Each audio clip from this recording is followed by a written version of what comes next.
7 χιλιόμετρα πάνω από τον Πλαταμόνα, εδώ στην Πιερία, βρίσκεται ένα από τα πιο γραφικά χωριά της Ελλάδας. Είναι ο Παλαιός Παντελεήμονας, χαρακτηρισμένος παραδοσιακός οικισμός από το 1978, από τους πρώτους παραδοσιακούς οικισμούς της Ελλάδας. Δίπλα μου έχω τον Διονύση, ο οποίος κατάγεται από την περιοχή. Διονύση. Καλησπέρα σας, γεια σας. Ναι. Σας καλωσορίζουμε στο χωριό μας. Πάμε να δούμε τις ομορφιές του χωριού μας και να πούμε κάποια ιστορικά στοιχεία.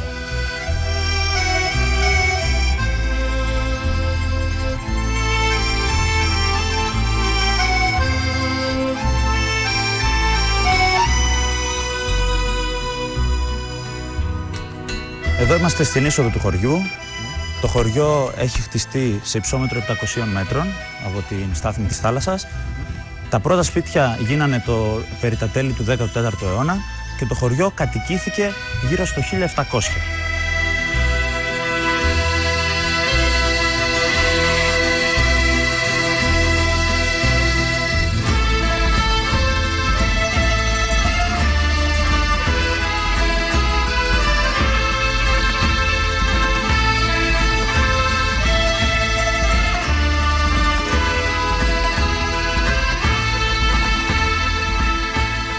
Είμαστε μπροστά από την εκκλησία του Αγίου Παντελεήμωνα.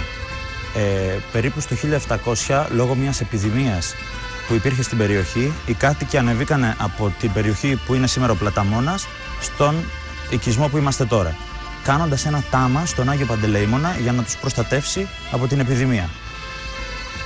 Από εδώ πήρε και το όνομά του το χωριό. Είμαστε μπροστά στην εκκλησία, η οποία είναι πολύ παλιά και ξαναανακατασκευάστηκε το 1914.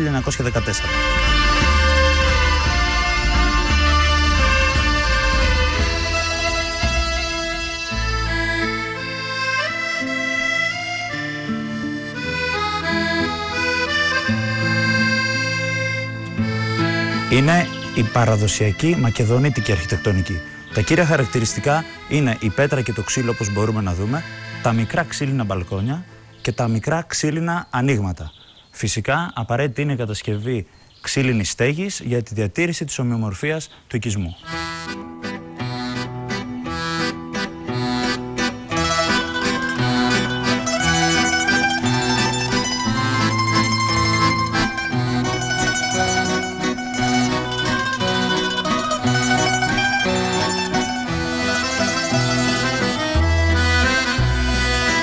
Εδώ πέρα, ας πούμε, μπορεί να έρθει κάποιος, οι περισσότεροι που έρχονται να ηρεμήσουν, να κάτσουν με ησυχία, να γνωρίσουν τη φύση, γιατί το χωριό βρίσκεται μέσα στα βουνά, μέσα στα δέντρα, να περπατήσουν στα σοκάκια, να κάνουν μια βόλτα προς το βουνό, λίγο πιο πίσω.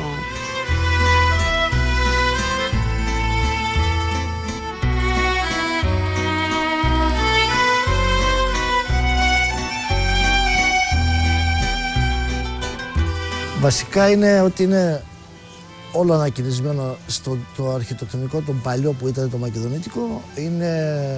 Προσφέρει, πέρα από τη θέα που προσφέρει, δηλαδή τον Όλυμπο από τη μια μεριά από αριστερά και τη θάλασσα από κάτω. Ο καθαρός αέρας, η ησυχία, αυτοκίνητα δεν υπάρχουν, μόνο στο έξω το χωριό δηλαδή μπορούν να μπουν. Και να πω και τα δικά μας, η ποιότητα των καταστημάτων. Των υπηρεσιών που προσφέρουν τα καταστήματα. Εδώ οι τιμές ποιες είναι για τα καταλύματα? Αυτή την εποχή, λόγω και κρίσης, μπορείς να βρεις και ξενώνα από 30 ευρώ. Δίκλινο δωμάτιο. Ναι, δίκλινο πάντα, μέχρι 70-80 ανάλογα. Το χειμώνα μπορεί να ανέβουν λίγο παραπάνω 10 ευρώ, γιατί παρέχουν τζάκι και η θέρμανση, όπως ξέρεις, το πετρέλαιο τώρα είναι λίγο δύσκολο. Αλλά το καλοκαίρι πέφτουν οι τιμές πολύ. Και ανάλογα τώρα, αν θα είναι και πολλές ημέρες, μπορεί να το κατεβάσει και πιο κάτω. Από 30 ευρώ που είναι τη βραδιά. Αν είναι για ένα βράδυ, εντάξει, αν είναι για 2-3 βράδια, μπορεί να το πάρεις και 20-25 τη βραδιά. Ωραία. Και ένα άτομο μπορεί να φάει. Ένα άτομο μπορεί να φάει μέχρι 12 ευρώ. Ένα πλήρες μενού. Ένα πλήρες μενού, ναι.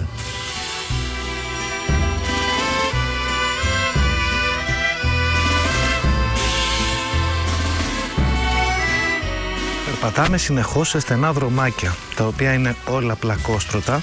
Αυτοκίνητα φυσικά δεν κυκλοφορούν εδώ.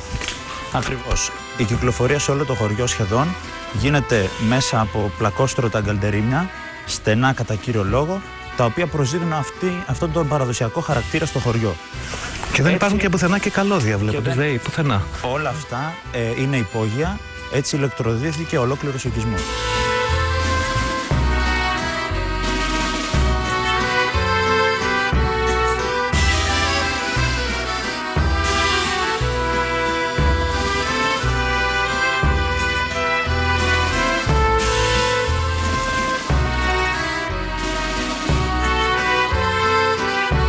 Το καφενείο το ανοίξαμε το 1995, τέλος του 1995, σε ένα κτίριο παλιό χτισμένο το 1902.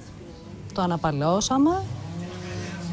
Οι συνθήκες ήταν δύσκολες, δεν υπήρχαν καλντερίμια, δεν είχε ρεύμα, ενοικιαζόμενα δωμάτια μόνο ένα τότε, δίπλα στη βρύση του χωριού.